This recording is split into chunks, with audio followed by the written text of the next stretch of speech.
Shalom, Ibu, Bapak, Saudara-saudari yang terkasih dalam Tuhan Yesus Kristus. Hari ini kita bersyukur dan berterima kasih kepada Tuhan atas pemeliharaan Tuhan yang sempurna, sehingga kita dapat beribadah kembali kepada Tuhan walaupun secara online. Marilah kita berdoa. Bapa yang baik, kami mengucap syukur terima kasih Tuhan atas kesempatan yang sudah Kau berikan pada kami untuk kembali mempelajari Tuhan dari kitab Yesaya pasal 15 ini.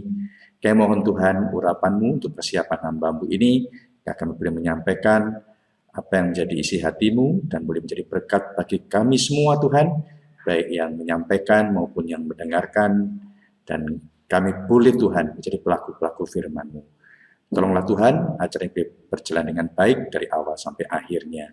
Dalam nama Tuhan Yesus kami berdoa, ucap syukur. Amin.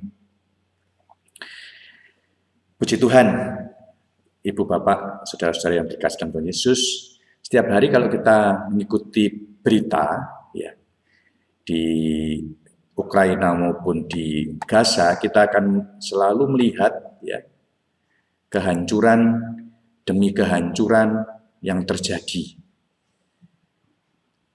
Sangat menyedihkan ya, selalu ada korban manusia, korban harta, dan korban kehancuran ya. Akibat perang ini selalu mengerikan dan sulit dihentikan, karena kedua belah selalu ingin menjadi pemenang, tidak peduli berapa harga yang harus dibayar. Oleh karena itu, pemimpin yang bijaksana selalu berusaha ya untuk menghindari perang. Apabila pemimpinnya salah, maka timbul penderitaan bagi rakyatnya, bagi penduduknya. Ya. Seperti yang pada hari ini akan kita pelajari, ya, bahwa pemimpin yang jahat, yang membawa penduduknya ini dalam kehancuran, ya, kita akan melihat hari ini adalah temanya hukuman ilahi atas Moab bagian yang pertama. Ya. Ini kita mengetahui ya bahwa ini merupakan rangkaian ucapan atau hukuman ilahi atau nubuatan kehancuran bangsa-bangsa di sekitar Israel. Ya. Mari kita membahas lebih lanjut ya dari bagian yang pertama ini. Kita akan melihat terlebih dahulu siapakah bangsa Moab ini ya. Sebelum kita melanjutkan, mari kita lihat siapakah bangsa Moab ini, di mana letaknya ya. Coba kita akan melihat di peta ya, bahwa bangsa Moab ini sebetulnya kecil, ya. Kita melihat di sini bangsa Moab ini sebetulnya dia kecil, tapi wilayahnya sangat subur. Dia berbatasan dengan tanah Bani Ruben, ya. Kita lihat di sini tanah Bani Ruben dan Laut Mati sebelah kirinya ini. Ya. Kalau kita mau tahu sekarang ini wilayah Moab ini adalah termasuk wilayah Yordania. Ibu kotanya diperkirakan Dibon, kalau kita lihat di peta itu ya, ada Dibon, agak ke utara di situ. Karena apa? Karena situ menjadi pusat penyembahan dewa Kamos. Ya, rakyatnya itu makmur. Nah, mengenai asal-usul dari Bani Moab ini, kita bisa melihat ya, asal-usul Moab ini sebetulnya dia berasal dari anak Lot. Kalau kita melihat anak Lot ini, dia adalah keponakan daripada Abraham. Ayahnya bernama Haran, saudara Abraham. Nah, silsilahnya kalau namanya adalah Lot bin Haran bin Terah. Ya, Terah ini ayahnya Abraham.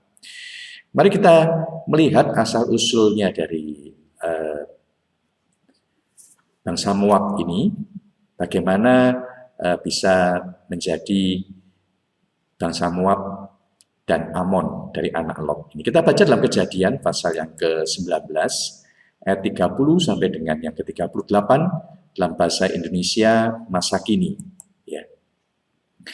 Karena Lot takut menetap di Soar, maka pergilah ia ke pegunungan bersama-sama dengan kedua anaknya perempuan, lalu tinggal di dalam sebuah goa.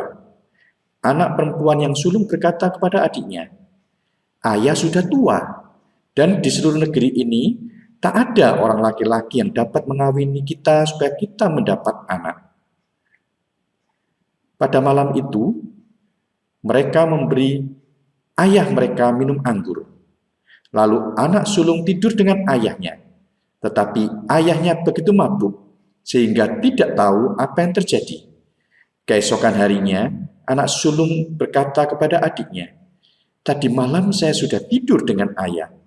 Nanti malam kita buat dia mabuk lagi, lalu tidurlah kau dengan dia. Nanti kita masing-masing mendapat anak."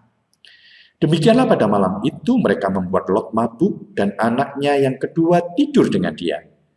Dan Lot terlalu mabuk lagi sehingga tidak tahu apa yang terjadi. Lalu mengandunglah kedua anak Lot itu karena ayah mereka sendiri. Anak yang sulung melahirkan anak laki-laki yang dinamakannya Moab. Dia menjadi leluhur orang Moab sekarang. Anak yang kedua melahirkan anak laki-laki juga yang dinamakan Ben-Ami. Dia menjadi leluhur bangsa Amon sekarang.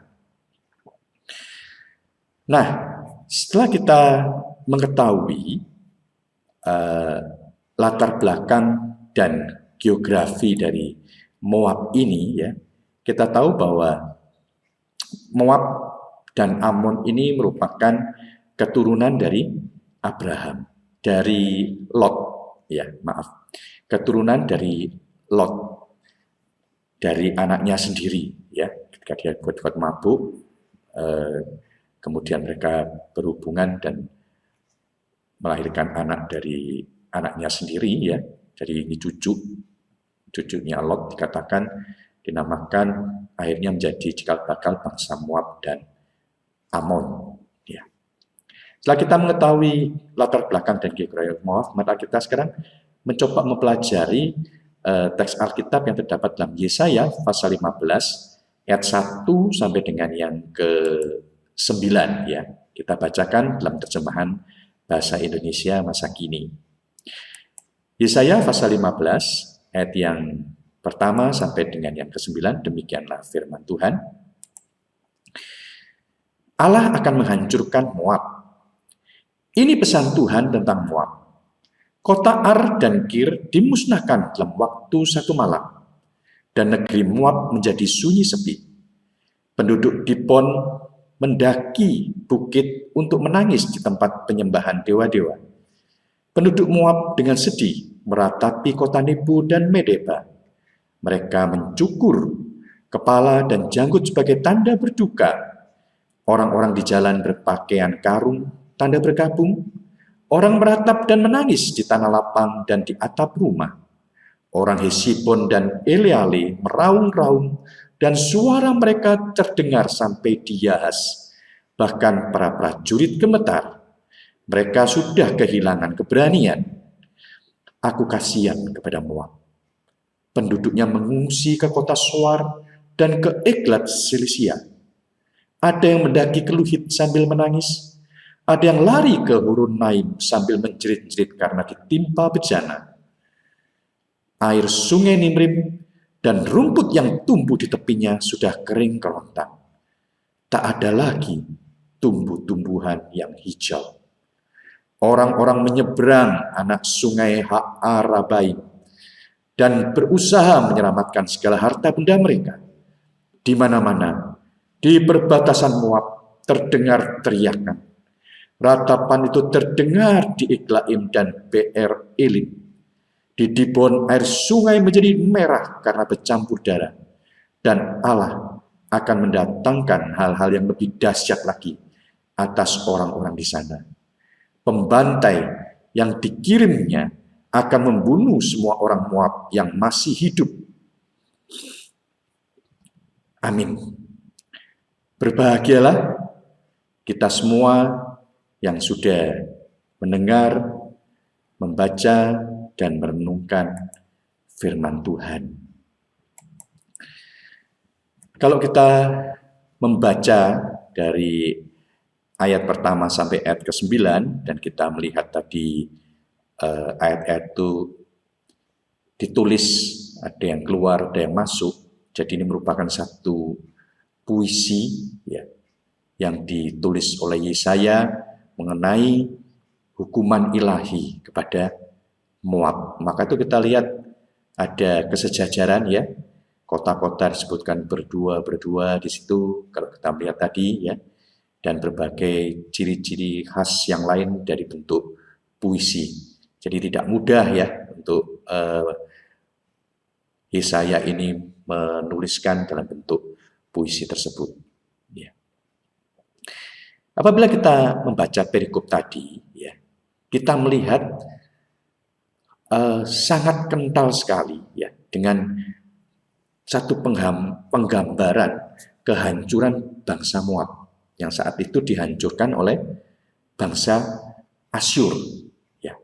Kita akan melihat ya, mengapa kok bangsa Moab ini dihukum gitu loh. Apa yang menyebabkan bangsa Moab ini dihukum?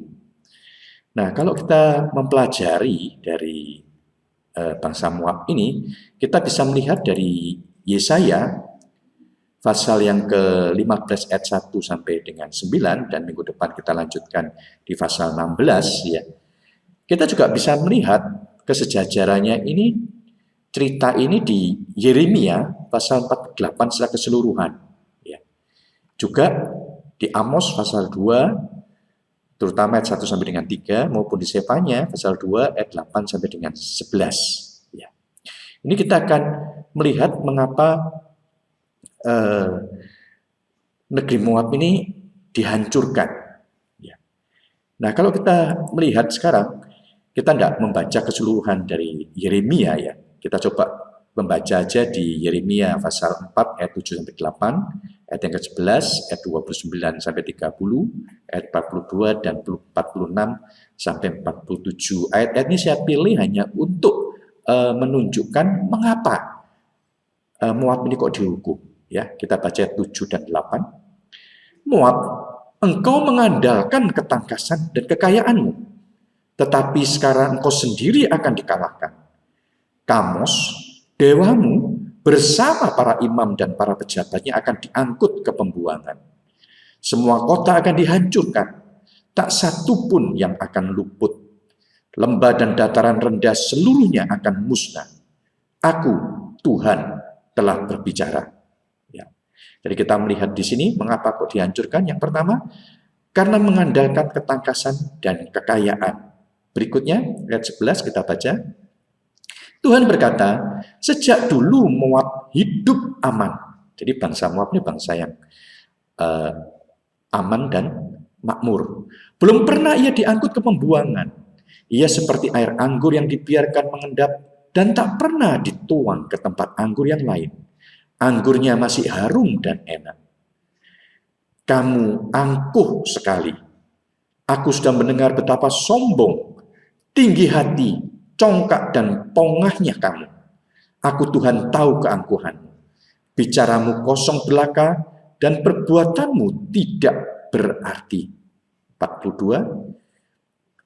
Jadi kalau kita melihat tadi, yang saya garis bawahnya itu, ya, ini alasan mengapa Moab itu dihukum. Kamu angkuh sekali ya 29-nya. Betapa sombong, tinggi, congkak dan pongkatnya kamu. Ya. Tuhan tahu keangkuhan, bicaramu kosong, perbuatanmu tidak berarti. 42 dikatakan, Moab akan hancur dan tidak lagi merupakan sebuah bangsa. Karena apa? Karena mereka menyombongkan diri terhadap aku.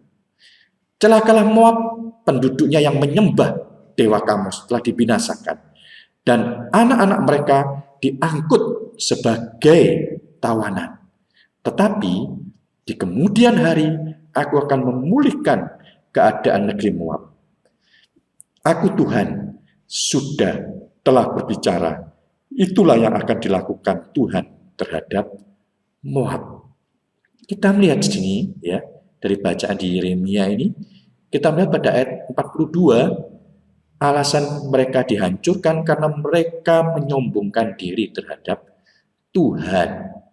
Mereka menyembah kepada dewa Kamos yang tidak dapat menolong mereka. Ya. Tapi ayat 47 ini merupakan satu pengharapan ya bagi orang Moab. Di kemudian hari dikatakan Tuhan akan memulihkan. Ya. Karena kita tahu bahwa Tuhan kita itu adalah Tuhan yang Maha Kasih. Ya. Jadi dia kalau menghukum selalu ada tujuannya, dan tujuannya adalah untuk kebaikan umatnya. Ya. Mari kita membaca yang berikutnya, yaitu di Amos ya, pasal yang ke-2 ayat 1 sampai dengan yang ke-3. Mari kita baca dalam semuanya, kita baca dalam terjemahan bahasa Indonesia masa kini. Ya. Demikianlah firman Tuhan. Tuhan berkata kepada penduduk Moab, Tuhan berkata, ya, saya ulangi, penduduk Moab telah berkali-kali berdosa. Karena itu, aku pasti akan menghukum mereka. Ya. Jadi dikatakan pada ayat yang pertama dari Amos pasal 2 ini, penduduk Moab itu sudah berkali-kali berdosa. Nah, akibat dosa pasti ada penghukuman Tuhan. Bahkan dikatakan berikutnya, mereka menghina Raja Edom yang sudah mati itu. Raja Edom ini sudah mati dikatakan. Bagaimana mereka menghinanya? Dikatakan dengan membongkar makamnya, serta mengambil tulang-tulangnya, dan membakarnya menjadi abu. Ya. Jadi ini boleh dikatakan keterlaluan. Ya. Raja Edom ini sudah wafat. Ternyata sama orang Moab ini makamnya dibongkar, diambil tulang-tulangnya, dibakar jadi abu. Ya. Walaupun ini bukan bangsa Israel, tapi melihat ketidakadilan ini Tuhan tidak tinggal diam. Ya, dia dikatakan akan menghukum orang Moab. Sebab itu, aku akan mengirim api ke negeri Moab dan membakar habis benteng-benteng Keriot. Orang Moab akan mati di tengah-tengah keributan peperangan, sementara trompet dibunyikan dan pekik pertempuran diteriakkan. Penguasa Moab dan semua pejabat pemerintahnya akan kubunuh. Ya. Jadi kita melihat di sini ya, bahwa penghukuman Tuhan itu selalu akan menghukum orang yang berdosa. Ya. Dan kebejatan moral terhadap Raja Edom ini dikatakan oleh Tuhan patut mendapat hukuman. Berikutnya kita akan melihat lagi ya dari Sefanya pasal 8 ayat yang pasal 2 ayat 8 sampai dengan 11 ya, kita akan melihat di sini. Kita baca ya. Tuhan yang berkuasa berkata, telah kudengar bangsa-bangsa Moab dan Amon menghina dan mengejek umatku. Ya, ini alasan lain mengapa Moab ini dihukum, karena dia mengejek umat Tuhan. Ya, seringkali mereka itu menyerang, merampok, mengganggu orang Israel. Mereka membual akan merebut tanah umatku. Ya, dari penyerangan-penyerangan sering dilakukan oleh orang Moab dan Amon ini. Ayat 9 dikatakan, demi aku yang hidup, Allah bangsa Israel. Ya, kalau Moab ini menyembah kamu sebagai Allahnya, dikatakan di sini Tuhan menegaskan, demi aku yang hidup, Allah bangsa Israel, aku akan menyapu bersih Moab dan Amon seperti Sodom dan Gomora. Negeri-negeri itu akan penuh dengan sumur-sumur garam dan puing-puing abadi yang ditumbuhi semak belukar. Sisa umatku yang terluput akan merampoki penduduknya dan merebut tanah mereka. Kita tadi membaca di Yesaya 15 ayat 1-9 tadi dikatakan ya bahwa negeri-negeri itu akan kering, sumur-sumurnya, sungai-sungainya juga akan kering, tumbuhi semak-semak belukar. Ya. Dan sisa umatku yaitu Israel yang terluput akan merampoki penduduk mereka dikalahkan oleh Israel. Ayat 10 dan 11 dikatakan, Demikianlah penduduk Moab dan Amon akan dihukum karena kesombongan dan keangkuhan mereka. Kembali dikatakan sih, tekankan lagi, alasan mereka dihukum karena kesombongan dan keangkuhan mereka. Juga karena mereka telah menghina umat Tuhan yang Maha Kuasa. Ya. Jadi Tuhan adalah pembela umatnya. Kalau ada bangsa lain yang mengganggu, bangsa lain yang menganiaya umat Tuhan, maka Tuhan yang bertindak. Ya. Tuhan akan membuat mereka ketakutan, Ia akan menghancurkan dewa-dewa di bumi, lalu segala bangsa akan beribadat kepada Tuhan masing-masing di negerinya sendiri. Ya. Jadi kita melihat di sini alasan-alasan dari Moab dihukum karena kejahatan dan dosa-dosa mereka. Ya, jadi bisa kita simpulkan di sini, kalau Moab ini dihukum, ya, itu karena apa? Karena yang pertama, mereka mengandalkan ketangkasan dan kekayaannya. Yang kedua, mereka dikatakan angkuh sekali, sombong, tinggi hati, congkak, dan pongah. Yang ketiga, tadi dikatakan penduduknya menyembah dewa Kamos. Ya, dan dikatakan yang keempat, penduduk Moab telah berkali-kali mereka itu berdosa. Mereka menghina Raja Edom yang sudah mati itu, ya, dengan membongkar makamnya serta mengambil tulangnya dan membakar menjadi abu, dan menghina mengejek umat Israel. Mereka sering menyerang dan mau merebut umat Israel. Ya. Jadi kalau kita mengetahui alasan-alasan ini, kita akan tahu bagaimana Moab ini dihukum dan dinubuatkan akan dihancurkan. Ya. Jadi kalau kita melihat, ya, bahwa hukuman atas Moab ini mengerikan karena bangsa itu akan dibantai habis, ya, dikatakan di ayat 9 tadi, sampai air sungai di Dibon berwarna merah karena bercampur darah. Bisa dibayangkan, ya, sungai itu mengalir. Sungai itu mengalir. Kalau dia warnanya bisa berubah, kita bisa tahu betapa banyaknya korban yang akan dibantai. Ya. Kita melihat mulai ayat yang pertama dikatakan, dalam satu malam dikatakan, kota Ar dan Kir kalau kita lihat di peta itu, letaknya itu di jantung daerah Moab. Ya. Itu akan dimusnahkan hanya dalam satu malam. Bayangkan, ya. Peperangan yang harusnya itu berlangsung lama, ya, tapi ini karena penghukuman dari Tuhan dikatakan mereka hanya satu malam aja sudah dihancurkan. Demikian juga di ayat yang kedua dan ketiga, di situ dilihat bahwa penduduk Dibon itu akan menangis di tempat penyembahan berhala. Mereka berdoa kepada dewa-dewa dan berhala mereka, tapi berhala-berhala itu dewa Kamos itu tidak berdaya menolong mereka. Dan mereka meratapi kota Nebo dan Medeba itu yang terletak di utara, ya, kita melihat di situ. Nebo dan Medeba itu yang terletak di utara, dengan cara apa? Menggundul kepalanya dan memotong janggutnya. Itu sebagai tanda perkabungan. Ya.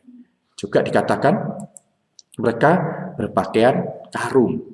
Jadi mereka sangat menderita dan sangat-sangat sedih. Kita melihat pada ayat yang keempat di situ, penduduk Hesibon dan Eleale itu meraung-raung keras sampai terdengar di kota Yahas. Ya, Hesibon dan Eleale ini kita lihat ada di daerah utara. Ya, daerah utara itu Yahas ini dekat Dibon. Ya, di daerah tengah situ. Jadi kalau dikatakan seperti ini, berarti pada saat itu penderitaan mereka, teriakan mereka, ketidakberdayaan mereka dari penyerangan tentara-tentara Asyur ini, mereka tidak berdaya. Ya, bahkan dikatakan tentara-tentara yang pemberani dari Moab ini yang dikatakan itu gemetar ketakutan. Padahal tentara-tentara ini yang mereka andalkan untuk melawan bangsa yang menyerang mereka. Nah, kalau tentara-tentara ini yang melindungi rakyatnya sudah gemetar ketakutan, mereka tidak ada lagi satu perlindungan. Ya. Karena itu di sini kita bisa mempelajari mengandalkan dewa-dewa, mengandalkan berhala selain Allah itu akan sia-sia. Bahkan mengandalkan tentara yang kuat, yang pemberani, mengandalkan manusia juga sia-sia karena keterbatasannya. Ya. Jadi saking mengerikannya hukuman bagi bangsa Moab ini, dikatakan sang Nabi Yesaya ini merasa kasihan melihat hukuman Allah yang hebat bagi Moab. Ya, dikatakan di mana-mana terdengar suara tangisan, di mana-mana terdengar jeritan, di mana-mana terdengar ratapan, ya, karena kehilangan orang-orang yang dikasihi, kehilangan harta benda, dan serangan bangsa Asyur ini ya diperkirakan terjadi sekitar tahun 715 sebelum Masehi, ya, dipimpin oleh Sargon. Nah, sebagai nabi yang harus menyampaikan ya berita penghukuman bangsa yang menjadi musuh Israel ini, ya tentunya tidak disampaikan pada bangsa Moab, tetapi kepada bangsa Israel sebagai gambaran akan ada penghukuman bagi orang-orang yang tidak bertobat. Ya. Dikatakan Yesaya sebagai sesama itu memiliki satu empati. Ya. Dia juga bersimpati, merasakan kengerian yang akan dijatuhkan kepada orang Moab ini. Ya. Dikatakan bahwa penduduk Moab, bangsa Moab ini karena serangan bangsa Asyur yang dari utara ke selatan ini, mereka akan menyeberangi sungai, dikatakan tuh sungai Nimrim, ya. Kalau kita lihat di situ sungai Nimrim itu ada di daerah tengah situ ya. Air sungai Nimrim itu dikatakan ada di daerah tengah situ. Nah, kalau air sungai bisa kering kerontang, dikatakan tidak ada tumbuhan hijau lagi. Ini bukan lagi penghukuman dari manusia, tapi ini merupakan penghukuman dari Allah. Ya, bahwa sungai Nimrim ini akan kering. Dan ayat 7 dikatakan, pengungsi akan membawa harta benda mereka menyeberangi sungai Ha'arabim. Ya, dikatakan. Kalau kita melihat sungai Ha'arabim, itu di peta yang tadi, di awal tadi, itu ada di bawah. Ya, di selatan. Nah, kita melihat betapa mereka ini sangat terdesak, ya, diserang dari utara, dari kota Nebu, Medeba, Eleali, Hesibon, dan Sibna, ya, di Dibon itu yang di tengah juga hancur ya. Bahkan Ar dan Moab ini yang di mana ini, di pusat daerah Moab ini juga hancur. Mereka didesak menuju ke selatan, ya, ke daerah Edom di situ. Nah, selain itu dikatakan pada ayat 8, di seluruh Moab dan di mana-mana di perbatasan Moab, baik utara ya maupun dikatakan sampai ke timur dan selatan, dikatakan di situ terdengar teriakan. Ratapan terdengar di Iglaim dan BR Elim. Ya, kalau kita melihat di peta mungkin tidak terlihat semua, ya, tapi daerah itu kita tahu ada di perbatasan-perbatasan, ya, sangat menyedihkan, ya, bahwa hukuman Allah ini sungguh mengerikan bagi Moab.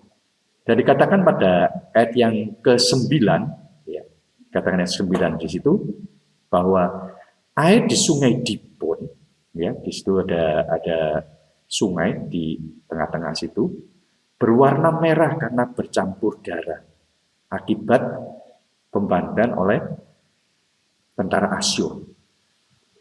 Dan dikatakan mereka yang terluput dari pembantaian itu, ya, dari pembantaian itu dikatakan dalam terjemahan baru, singa akan menerkam mereka yang terluput dari pembantaian itu. Jadi kalau kita membaca ini sungguh sangat mengerikan, ya. Tidak ada yang selamat dari tentara dimakan singa, diserang oleh singa-singa. Ya. Dan ini terjadi di Dibon. Kenapa? Karena Dibon itu merupakan satu pusat pemujaan Dewa Kamos.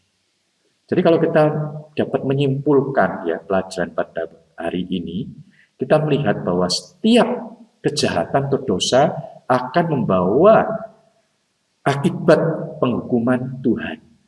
Dan hukuman Tuhan itu akan turun apabila kejahatan itu terus dilakukan tanpa pertobatan. Yang kedua, kita dapat menyimpulkan bahwa hukuman Tuhan itu tidak ada yang dapat menghindar. Ya. Berhala dan dewa pun tidak berdaya.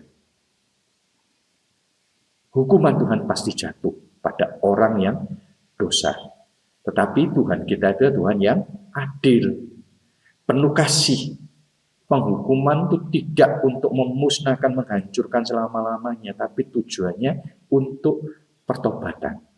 Apabila ada pertobatan, maka pasti ada pemulihan. Ya, coba kita baca dalam Yeremia 48 ayat 47 yang kita sudah baca tadi di atas, dikatakan setelah dari ayat pertama tadi dikatakan Yeremia ini 48 ini penghukuman yang luar biasa kepada Israel. Di sini dikatakan, tetapi di kemudian hari aku Tuhan akan memulihkan negeri Moab. Aku Tuhan telah berbicara. Itulah yang akan dilakukan Tuhan terhadap Moab. Jadi pasti itu akan dilakukan oleh Tuhan, pemulihan itu. Ya. Jadi Tuhan itulah Tuhan yang maha kasih dan maha pemurah. Kalau dia menghukum umatnya, dia hanya menginginkan pertobatan. Dan kita baca berikutnya, ayat di Wahyu 3 ayat 19 dikatakan bahwa orang-orang yang kukasihi, merekalah yang akan kutegur dan kucambuk. Karena itu dikatakan, hendaklah kalian bersemangat dan bertobatlah dari dosa-dosamu. Inilah kasih Tuhan yang luar biasa. Orang yang dikasihi Tuhan, ya, kalau dia berbuat salah, dia akan ditegur, akan dicambuk. Kalau kita membaca di Perjanjian Lama, kita akan melihat ya bagaimana Israel itu jatuh dalam dosa, dihukum oleh Tuhan, ya terutama kita hakim-hakim. Dia bertobat, ditolong oleh Tuhan, dilepaskan dari musuh-musuhnya. Demikian seterusnya terjadi berulang kali, ya, sampai kejahatan mereka memuncak dan mereka dihukum oleh Tuhan. Tetapi setelah kita baca dari tujuan Tuhan menghukum adalah untuk menunjukkan kasih-Nya kepada kita. Karena itu apabila kita berdosa kepada Tuhan, kita melakukan hal yang tidak benar kepada Tuhan, dikatakan bertobatlah dari dosa-dosamu supaya engkau diampuni. Biarlah pelajaran yang singkat ini pada hari ini kita akan belajar dengan baik sehingga kita tidak meniru sejarah yang sudah ditulis, tapi kita bisa memperbaiki kehidupan kita di kemudian hari agar kita menjadi orang-orang yang makin bijak dengan belajar firman Tuhan, dengan belajar kesalahan-kesalahan di masa lalu, ya di kemudian hari kita tidak mengulangi hal yang sama. Amin. Mari kita berdoa. Bapa yang surga, yang ucap syukur dan terima kasih Tuhan, telah Kau memberikan kami kesempatan untuk kembali belajar Tuhan akan firman-Mu, bagaimana Engkau Tuhan menghukum bangsa Moab, karena mereka memang patut dihukum Tuhan. Engkau sudah memberikan belas kasihan-Mu kepada mereka, tapi mereka menyalahgunakannya dan menyembah kepada dewa-dewa Kamos dan menyembah kepada berhala dan mereka terus-menerus Tuhan melakukan dosa. Ajarkan kami untuk belajar Tuhan dalam kehidupan kami, untuk tidak jatuh bangun dalam dosa, tapi belajar Tuhan mencari kehendak Engkau, sehingga kami Tuhan boleh hari demi hari berjalan dalam terang firman-Mu dan jauh daripada segala perbuatan-perbuatan dosa yang kami sengaja. Berikan kami kekuatan dan ampunilah kami. Kami mohon Tuhan, saat ini berkat-Mu untuk semua yang sudah mengikuti ibadah ini dari awal sampai akhir. Malah kita sedang menerima berkat Tuhan. Tuhan memberkati engkau dan melindungi engkau. Tuhan menyinari engkau dengan wajah-Nya dan memberikan engkau kasih karunia. Tuhan menghadapkan wajah-Nya kepadamu dan memberikan engkau damai sejahtera. Terimalah berkat Tuhan dan penyertaan Roh Kudus dari saat ini sampai nanti Tuhan datang yang kedua kali. Amin. Puji Tuhan, Ibu Bapak sekalian yang sudah mengikuti ini. Jumat depan kita akan melanjutkan dalam ucapan ilahi terhadap Moab ini bagian yang kedua. Sampai jumpa di acara Jumat depan. Amin.